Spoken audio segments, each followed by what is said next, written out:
1952. A 5-year-old girl facing certain death has just made medical history. Jackie Weeks has survived the first successful operation on the inside of a human heart. And I remember looking up at the clock. It was about 10 minutes to 10 when the heart took over. I said, "This is it, John. We're into the heart to stay." It was very risky and required a very special kind of personality. People who had enormous self-confidence, who understood what they wanted to do so well that they understood that it could be done.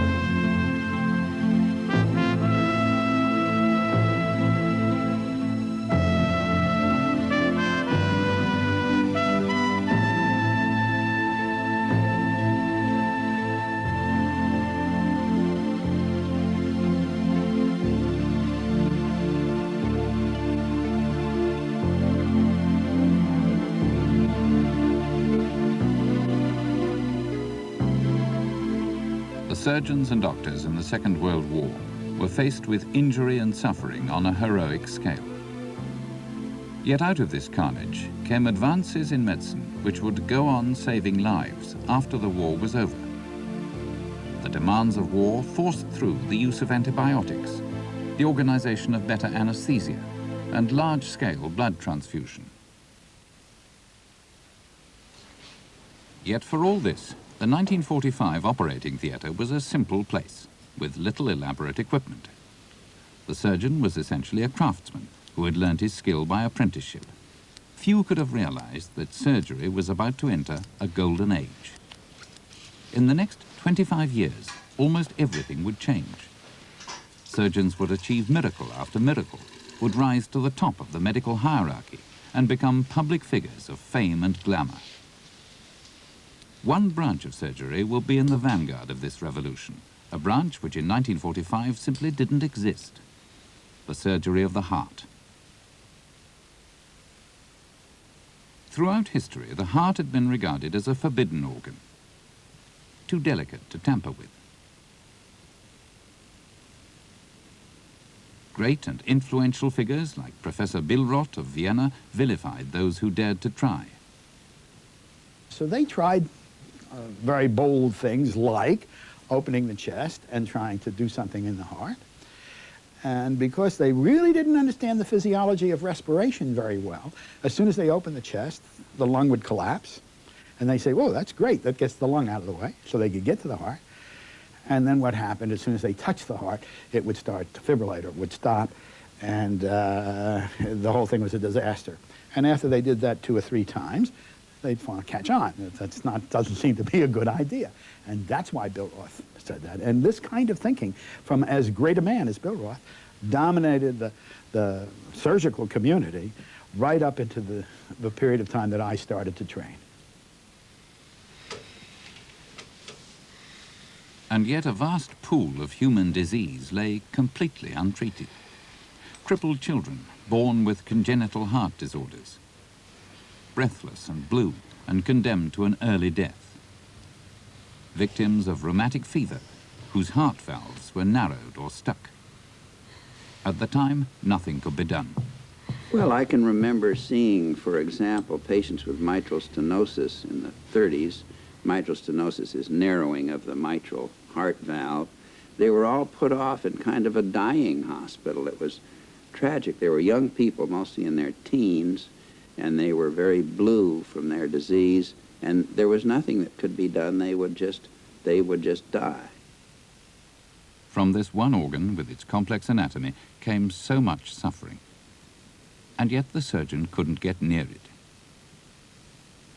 Well, you've got a 4-chambered heart with it's got its 4 valves too, because the blood's got to come in one end, work its way through the right side, first one collecting chamber, through a valve, into a pumping chamber, through a valve and into the lungs. From the lungs, it has to come again into a collecting chamber, through a valve into the high-pressure pumping chamber, out through a valve, and around the rest of your body and back. Now that's the four-chambered system.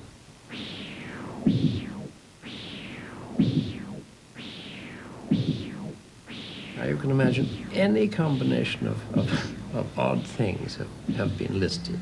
Holes where there shouldn't be, between two chambers, between the two collecting chambers, between the two high-pressure pumping chambers, in all kinds of directions. Even hearts all twisted and single-chambered hearts. There is almost no anatomical funny situation that hasn't been recorded. Now, some of those are quite incompatible with life, and of course the baby doesn't survive. The litany of complaints is vast. Valves which become stuck or narrowed. Holes between the upper chambers of the heart, so that the red and blue blood mix. And much more serious, holes between the lower chambers, the high-pressure pumping chambers. If surgeons couldn't get at the heart, nothing could be done.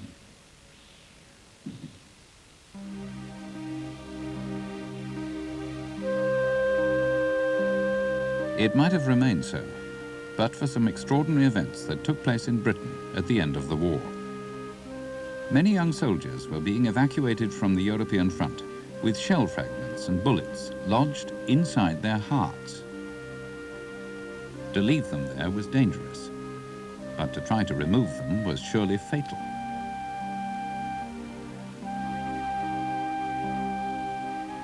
But one man, a young US Army surgeon, Dwight Harkin, had the courage to try.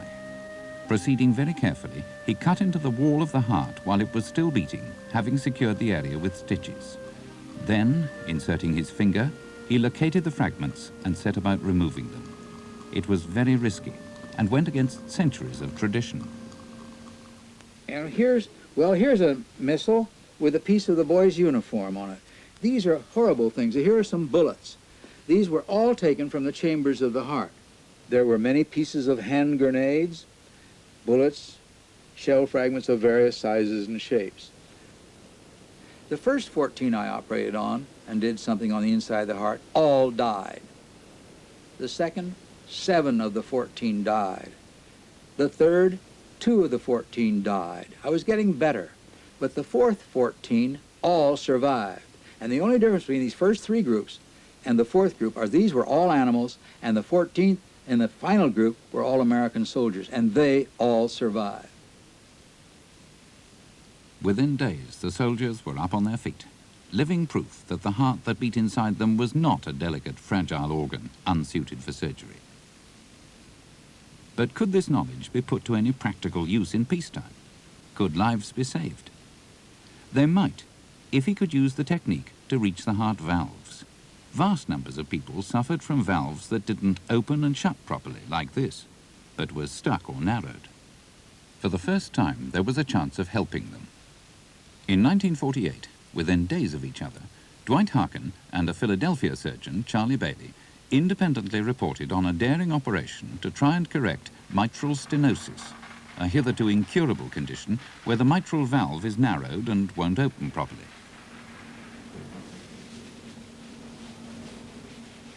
Just as with the soldiers, after opening the chest, a small hole was cut in the side of the heart and a finger or cutting instrument inserted to find and very carefully widen the narrowed valve.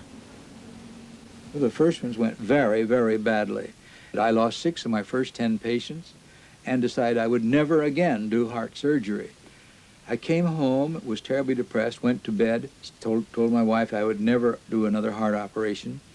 My greatest supporter was Lawrence Brewster Ellis, the most distinguished cardiologist. He came by, our families were friends, we all knew each other, and he said, "Ann, Dwight tells me he's never going to do another heart operation.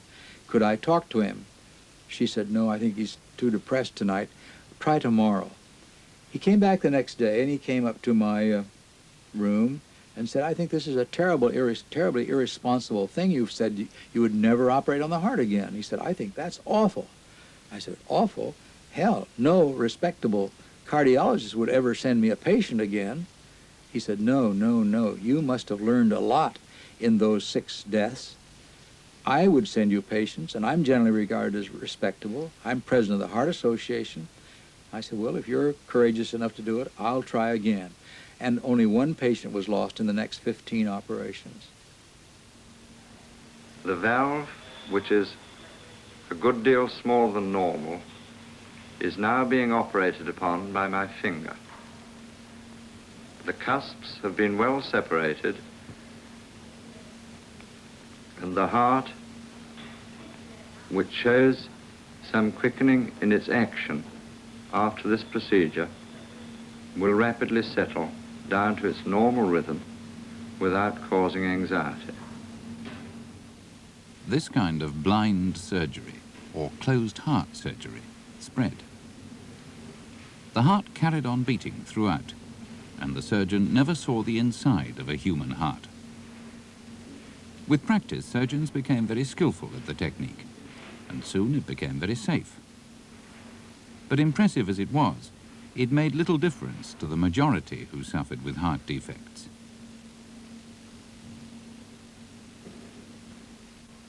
For the vast numbers of children with congenital heart disorders, the surgeon could do nothing. The worst by far was a multiple defect where the child was blue and had clubbing of the fingers. This so-called blue baby syndrome arose from a combination of 4 heart defects. The valve leading to the lungs is stuck, and the pulmonary artery behind it is greatly narrowed, restricting the flow of blue blood to the lungs, which fail to develop properly. Pumping harder and harder against the obstruction, the right side heart wall becomes thickened and distorts the shape of the heart. Finally, there's a hole between the 2 pumping chambers, and blue and red blood, which should stay separate, mix. There was no way a child could survive to adulthood with these multiple defects. Surgeons could offer very little to such children. To repair such complex defects meant cutting open the heart, open heart surgery. Yet an open heart, empty of blood, cannot sustain life. It seemed as if open heart surgery was impossible. But in the Midwest of America, in Minneapolis, there was a great surgeon called Owen Wangenstein who liked to say that no problem was impossible. He made the University of Minnesota into a major center for surgery and attracted a group of brilliant young surgeons, all anxious to do research on impossible problems. His most celebrated protege was Walton Lillihei. Lillihei became the archetype of the heart surgeon. He exemplified the kind of personality one needed: resilience, self-confidence, a man undaunted by failure. And it was in this operating room 35 years ago that Lillihei and his colleagues set out to do the impossible.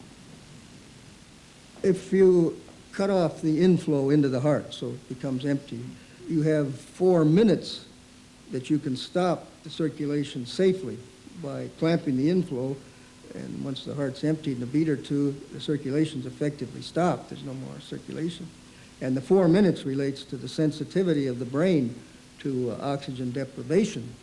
Now, you can't do much in 4 minutes. Lillihei and his colleagues weren't alone. The goal of open heart surgery attracted the brightest and the best of a new generation of research-minded surgeons, like Adrian Kantrowitz in New York, or in London, Dennis Melrose. But it was a young Canadian surgeon, Bill Bigelow, who came up with the first workable, if highly bizarre, suggestion. He'd been struck by the way in which hibernating animals like groundhogs reacted to the bitterly cold Canadian winters. Their heartbeats slowed. They survived without food for months. It was as if cold made time run more slowly. Wondering whether cold might be the key to the inside of the heart, Bigelow began animal experiments and found when dogs were cooled, open heart surgery could be done for long periods, much longer than 4 minutes, and they didn't die. The idea attracted the attention of Lillihei and his war buddy, Surgeon John Lewis. Lewis, after doing lots of animal experiments, resolved to try it on humans, and Lillihei assisted him. On September 2nd, 1952, a 5-year-old girl, Jackie Weeks, with a hole in her heart, was brought in for surgery. Wrapped in a special cooling blanket and anesthetized to stop her shivering, she was cooled until her body temperature was 81 degrees Fahrenheit. At this temperature, she would survive without a pumping heart for 10 minutes, not 4. Then, clamping the inflow to her heart so that it emptied of blood, they cut open the heart, still slowly beating, and quickly sewed up the hole inside her heart which had caused all the trouble. With the repaired heart working properly for the first time in her life, she was immersed in a bath of warm water to bring her body temperature back to normal. I remember looking up at the clock. It was about 10 minutes to 10 when the heart took over. I said, "This is it, John. We're into the heart to stay." Modern heart surgery had arrived. A girl facing certain early death would now live and grow up to have 2 children of her own. The doctors who had said it was impossible were proved wrong.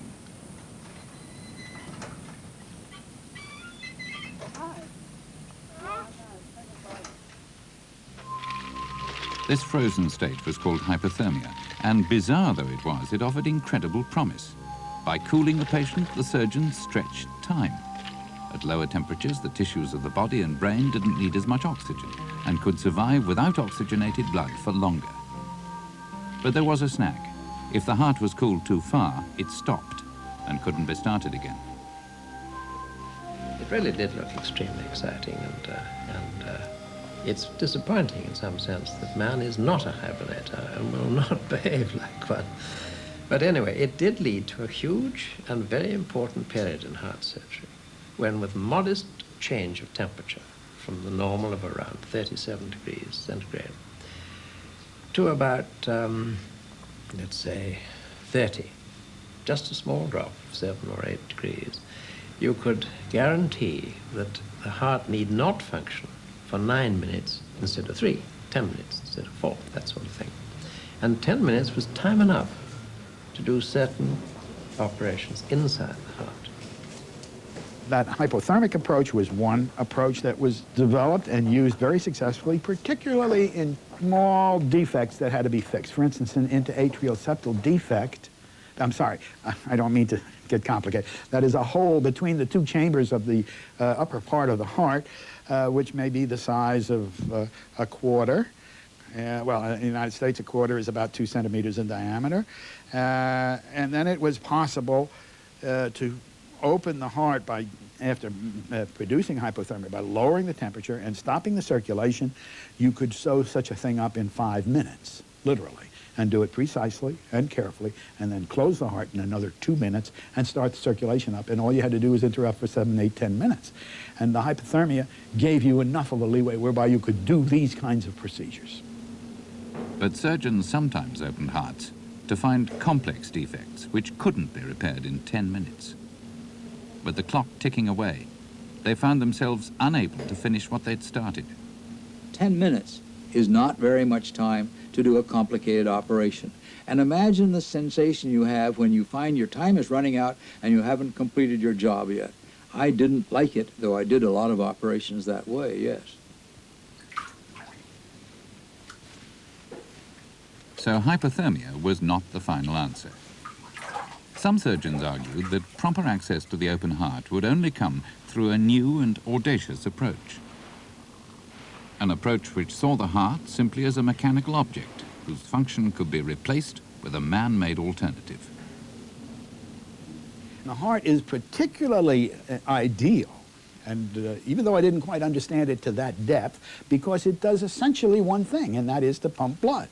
Oh, I know that it's supposed to be the organ of love and the site of the soul. I don't know anything about the soul. As far as love is concerned, I think there are better organs for that.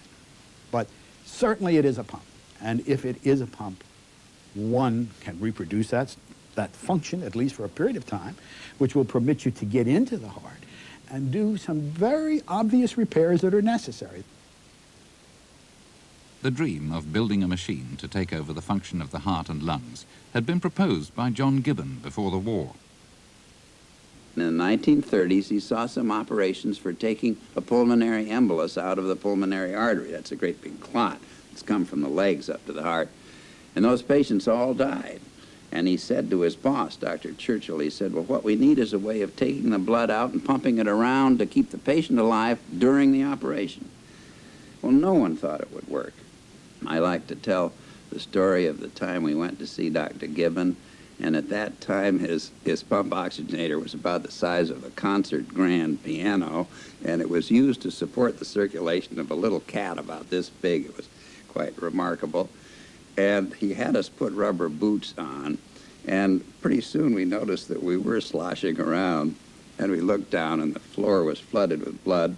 His machine required buckets of blood to prime it, and he, in his usual good spirit, says, uh-oh, we've got a leak again this morning. He could laugh at it. Not many people would have. Others shared Gibbon's dream, like Dennis Melrose in London. The dream of building a machine to take over the job of the heart and the lungs, allowing the surgeon access to the open heart.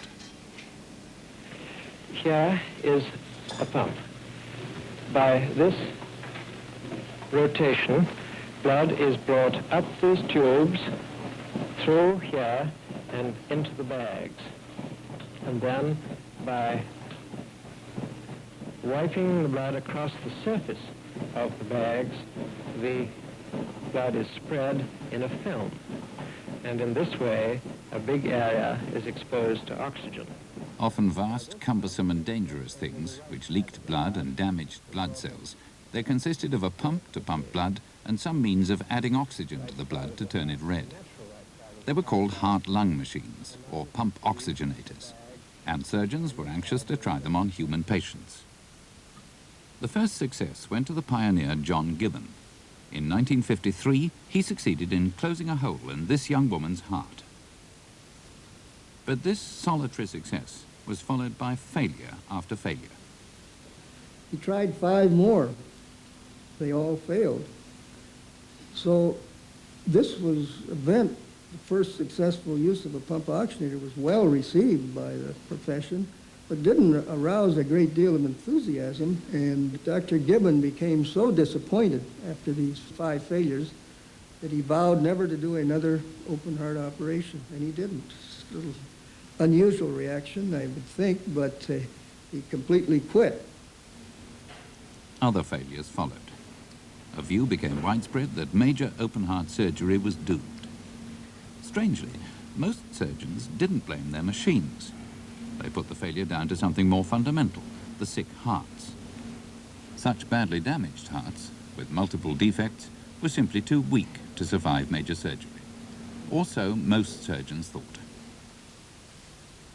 So despite all the advances, Matthew Shaw, born with the multiple blue baby disorder, was told he would end up in a wheelchair and die.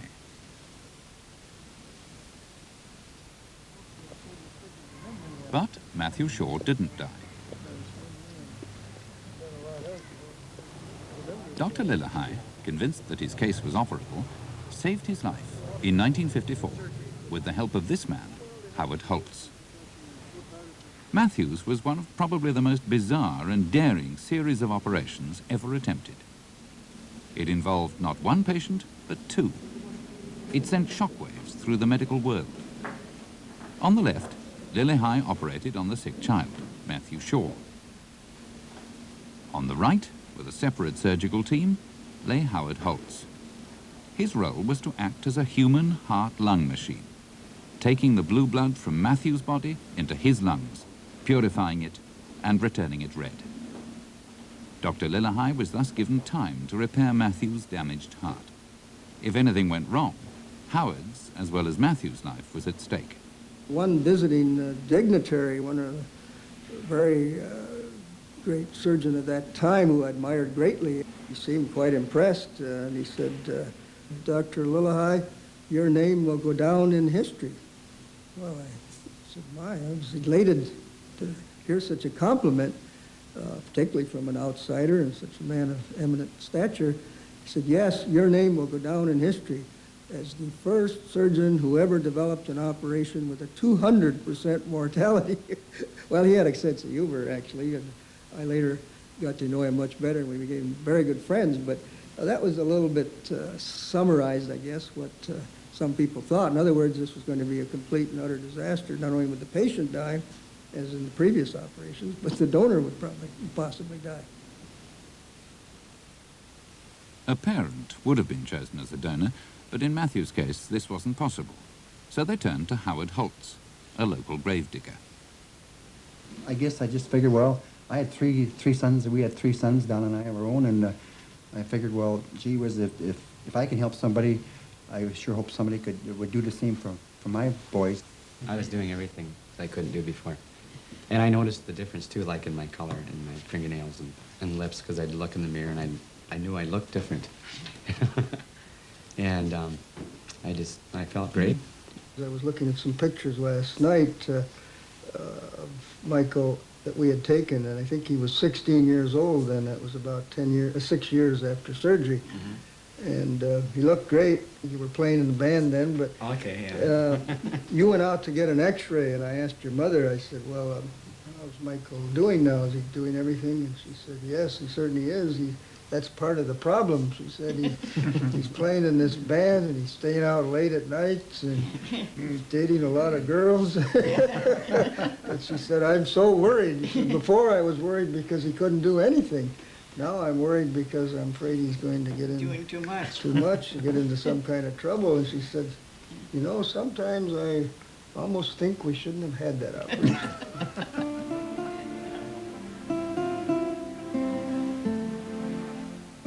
For most of those who dared to try cross-circulation, the risk paid off. Lillahei did a series of 45 cases, most babies under 2 years old, who would certainly have died. The majority survived and are living today. Lillahei had proved beyond doubt that very sick hearts could survive major open heart surgery.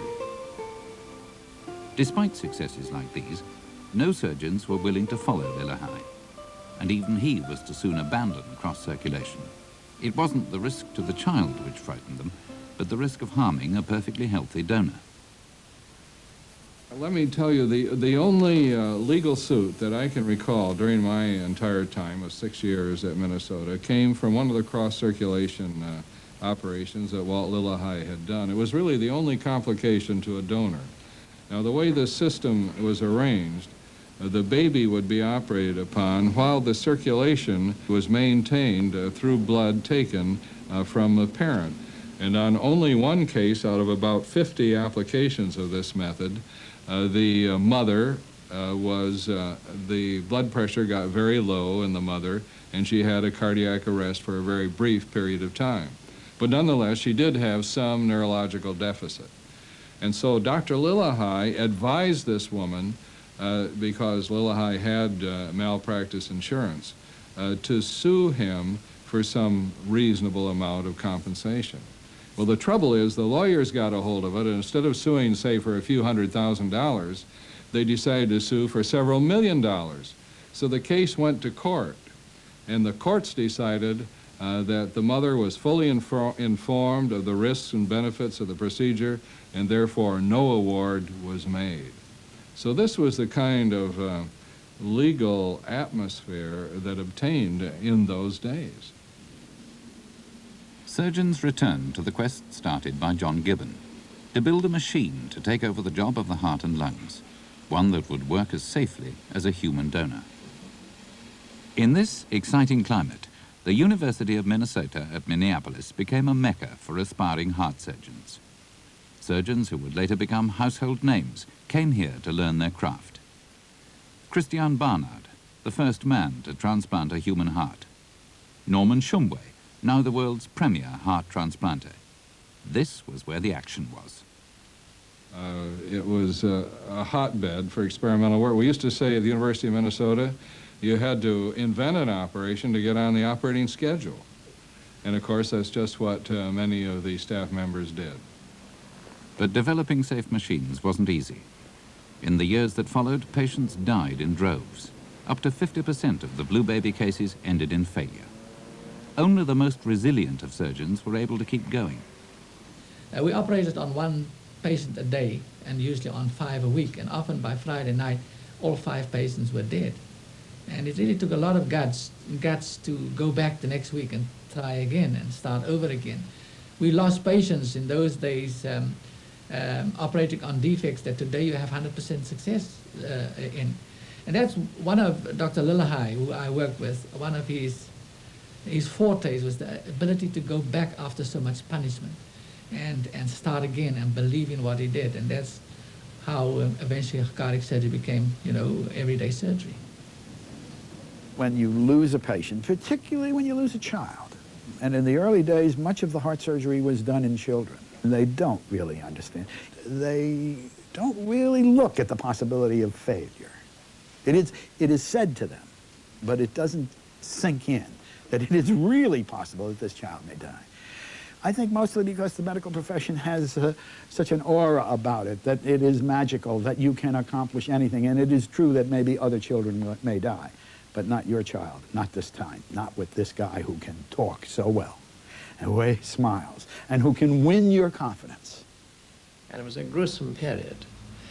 We used to operate on 2 patients, if possible, in a given day, in order that 4 parents could meet and suffer the misery of waiting and waiting and waiting together. There was a lot of other things to it, too, because the congenital child carried a kind of guilt in the parents, too. They hadn't made it properly in some funny way. And to be associated with somebody who also hadn't made it right.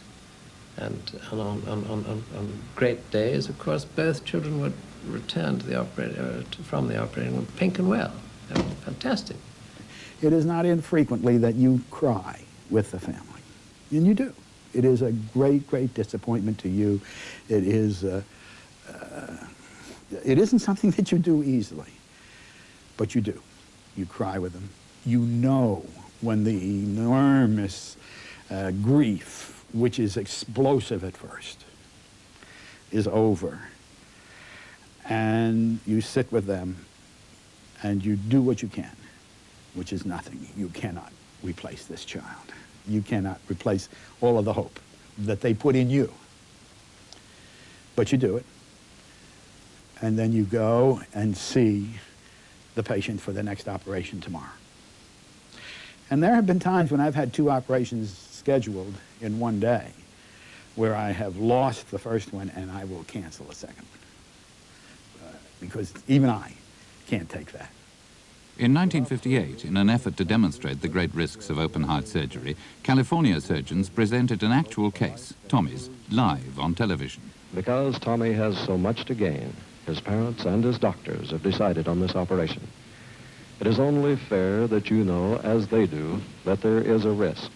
Operating within the human heart is complicated, difficult, and dangerous. Until very recently, it was thought to be impossible. KPIX, in cooperation with the San Francisco Medical Society, has arranged for this first live telecast of open heart surgery with the heart-lung machine, so you may better understand modern medicine and surgery. I'm John Weston, your surgery commentator. With me in the operating theater is Dr. Dennis Melrose, a heart surgeon from London, England. Dr. Melrose is the inventor of a heart-lung machine and will assist us by providing a description of the operation as it proceeds. And it began with a newspaper campaign, quite modest but careful, to identify a crippled child. His name was Tommy. He was about 7 years of age, the son of a veteran, typically American, very nicely organized. And one evening at 7 p.m. we started to operate on Tommy and carried on the television, live, until we had finished and Tommy had gone back to the intensive care unit and everybody was having a cup of coffee without a break. 13. Perfusion going well. Nothing like it had ever happened before. The real-life medical drama of Tommy's operation held an audience spellbound. Venous pressure 14. Electrocardiogram good, electroencephalogram good. Blood color has improved. The intention being to show people in California that there was a lot of complexity to this. It required an enormous team of people. It required, in fact, the acceptance of risk, high risk, and that if, in fact, we had failed in public, it would have been part of the natural statistics available at that time. The operation is now finished, except for the completion of the routine closure of the wound. We'll be able to talk to the surgeon in just a few moments. In the meantime, let's return to the studio. And then we had the other funny part of it, because the television industry descended on us, because we had done better than Cheyenne, which at the time was getting the best ratings and so on. And none of them could understand how it was possible to block an audience from 7 till 11 without breaking at all. Meanwhile, at the University of Minnesota, a much simpler and eventually much safer kind of heart-lung machine had been envisaged. A new young doctor had come to work with Lillehei called Dick DeWall. Lillehei suggested that he try an unorthodox and dangerous way of getting oxygen into the blood, bubbling it in.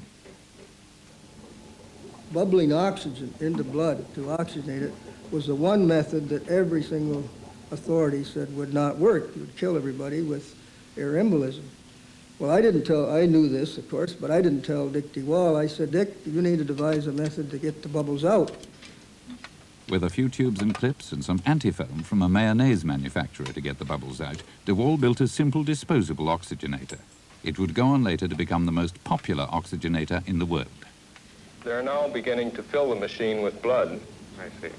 All this activity is still preparation. During the operation, the pumps perform the functions of the heart, while this system of tubes performs the functions of the lung. Well, I can see easily enough what the pumps do, but what does the lung do? Well, a normal lung serves to add oxygen to the blood and remove the gaseous waste products, mostly carbon dioxide. Well, how does this artificial lung do that? Well, it collects blood from the venous side of the heart and pumps into the base of the mixing chamber where oxygen is added. And it rises to this debubbler tube. From there, the purified blood drains by gravity into this coil. From there, it is pumped back to the main artery of the body, which bypasses the heart. And to make heart surgery even simpler, Dennis Melrose in London had invented a way of stopping the heart from beating at all. We're stopping the heart. Heart stop now. Now surgeons had time to work on a heart that not only was empty of blood, but which wasn't moving. They had time to correct even the most serious abnormalities. Holes which were too big to be sewn up were patched. Modern heart surgery was now unstoppable. In 1958, the world's great heart men gathered in Brussels for the Third World Congress of Cardiology to review the amazing progress that had occurred. In under a decade, the heart had been colonized. Most of the major heart disorders could now be repaired surgically. It was still risky, but all the time it was getting safer, thanks to state-of-the-art methods for diagnosing heart conditions, like cardiac catheterization, where a probe was fed into the heart to make measurements.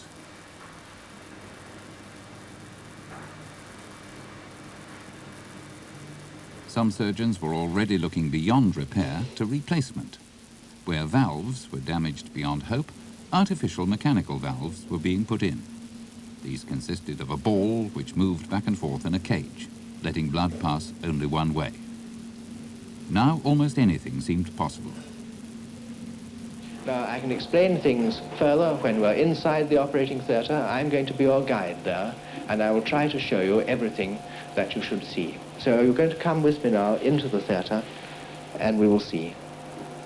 Okay. Well, we've now come into the operating theatre.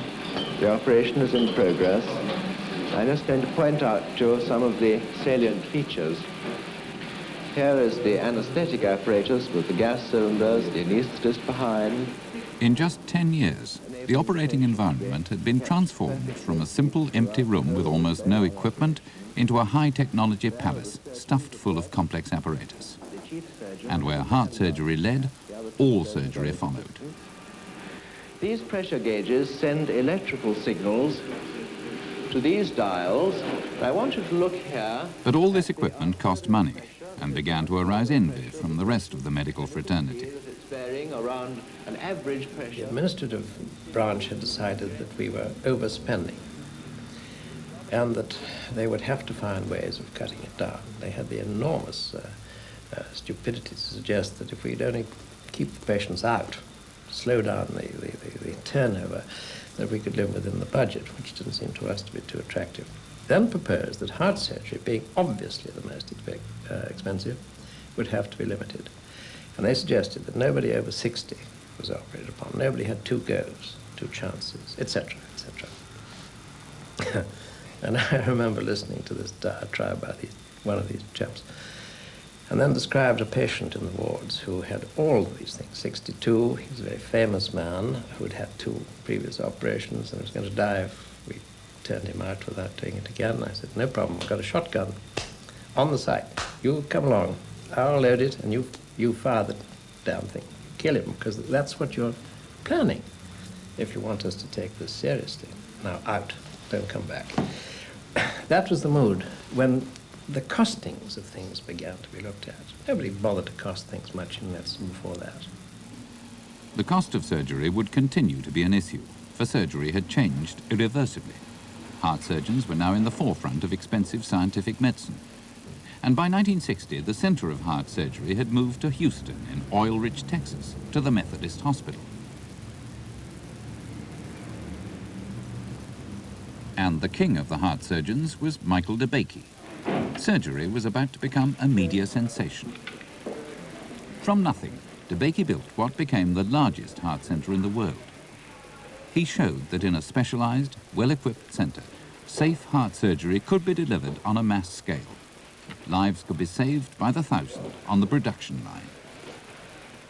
Heart disease had by now become recognized as the major killer in the Western world. Not the congenital disorders of children, but the results of Western affluence.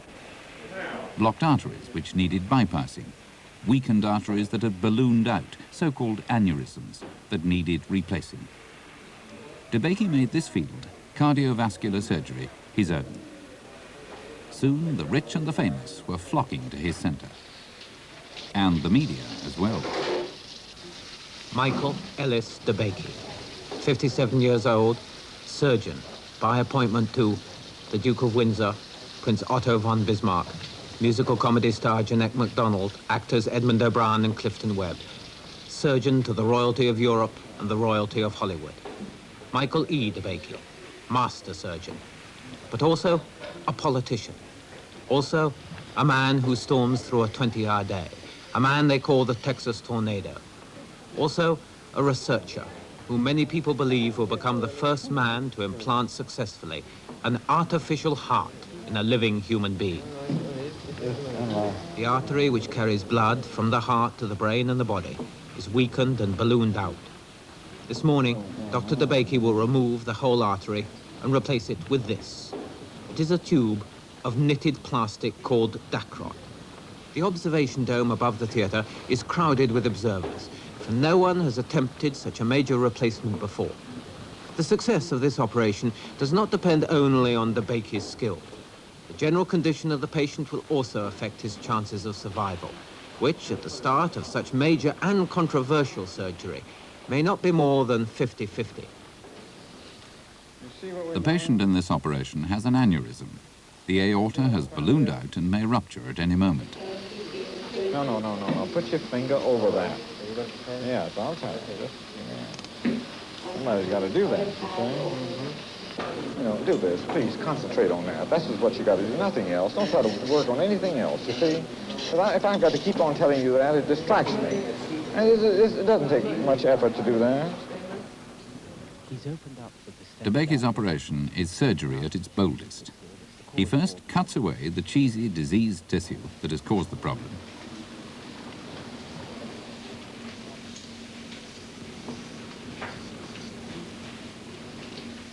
And then replaces the artery with a plastic spare part. Yeah. Let me have it. You're too slow. You know, I can't stand that. You're too slow. I can do it a lot faster than you can. I'm going to see when I get ready. So great was DeBakey's reputation for this type of operation that when the Duke of Windsor had an aneurysm, like many of the rich and famous, he made the journey to Houston.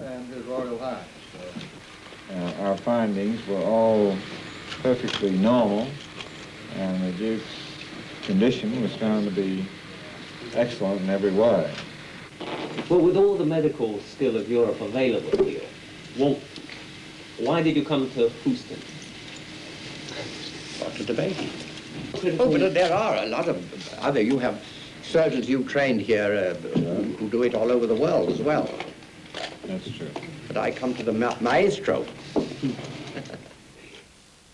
In 1965, DeBakey's face appeared on the front cover of Time. Surgeons had achieved not just prominence, but star status. A few months later, when the television nations of the world exchanged pictures via the newly launched Early Bird satellite, watched by over 200 million people, Michael DeBakey demonstrated his powers to the world. Here we are. He's professor for surgery, Baylor University College of Medicine, and senior attending surgeon at the Methodist Hospital. And now, by Early Bird, hopefully, we are going to go to the Cantonal Hospital in Geneva, Switzerland. Here, in the Polyclinic Auditorium, are gathered doctors and nurses and medical students in this building. Today, these experts, including heart surgeons who were capable of doing this kind of surgery, became star figures. I mean, they were like basketball players.